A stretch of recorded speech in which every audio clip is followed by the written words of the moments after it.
Hi friends, welcome on Europedia and ECP, and this video is related to Haryana public service commission. जितने भी public service commission हैं उनमें Haryana public service commission में introduction का pattern बिल्कुल अलग है। Haryana public service commission, I think Bihar public service commission में भी मैंने देखा था, पॉलिटेक्निक लेक्चरर में सेम पैटर्न था। वो आपको इंट्रोडक्शन डिटेल में करने को नहीं बोलता। वो जैसे आप एंटर करते हैं तो आपको बोलता है कि आपने नाम नहीं बताना, आपने अपना प्लेस ऑफ बर्थ कहाँ से है ये नहीं बताना, कॉलेज का नाम नहीं बताना।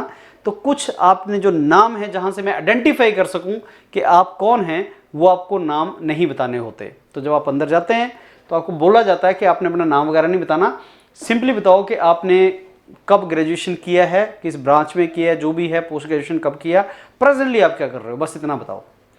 तो अब जब आपको नाम नहीं बताना, कॉलेज का नाम, प्लेस का नाम वो नहीं बताना, तो वो सब चीज़ हट जाएगी। अब अगर आपने इंट्रोडक्शन की प्रैक्टिस नहीं की तो जब ऐसा वहां पे बोला जाता है तो आपके पास बोलने की बात ही खत्म हो जाती है कि आप बताना क्या चाहते हो। फिर तो सबसे बड़ा जो ट्रबल आता है वो ये कि फिर आप बोलोगे क्या, क्योंकि आपने जो प्रैक्टिस किया है, hi sir my name is Vijendra and I belong to this part of India and my qualification is this, I have done my graduation from this college, post graduation from this college, I belong to this. तो भाई ना तो नाम बताना, ना अपने जगह बतानी, ना अपने कॉलेज का नाम बताना, बताना क्या फिर? ये पहला ट्रबल आता है, वो प्रैक्टिस से जाएगा। सो आपको प्रैक्टिस करनी पड़ेगी। तो बोलता है नाम नहीं बताना।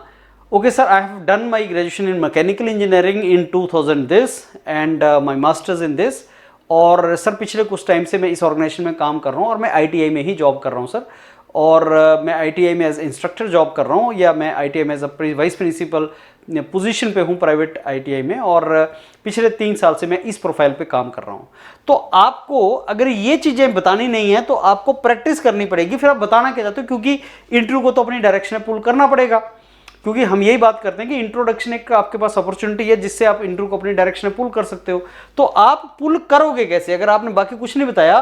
तो मेरे को लगता है कि जो जॉब आप कर रहे हो उसके प्रोफाइल के बेस पे, और आईटीआई में तो जिन स्टूडेंट्स को कॉल आया है, मैं मेजॉरिटी से इंटरेक्शन कर रहा था, वो मेजॉरिटी जॉब वाले हैं।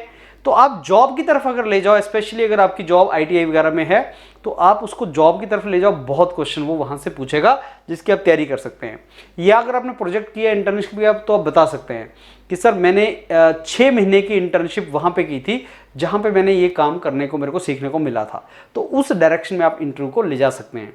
बट सबसे इंपॉर्टेंट है, जैसे बोलते हैं ना, first impression is the last impression. तो पहला इंप्रेशन पैनल के ऊपर पड़ता है जब आप बोलना स्टार्ट करते हैं, और जब वो आपको रिस्ट्रिक्ट कर देते हैं कि ये नहीं बताना, ये नहीं बताना, ये नहीं बताना, तो ऐसे बहुत से स्टूडेंट हैं जो बोलते हैं फिर बताना क्या, और उनकी 2 लाइन में बात खत्म हो जाती है।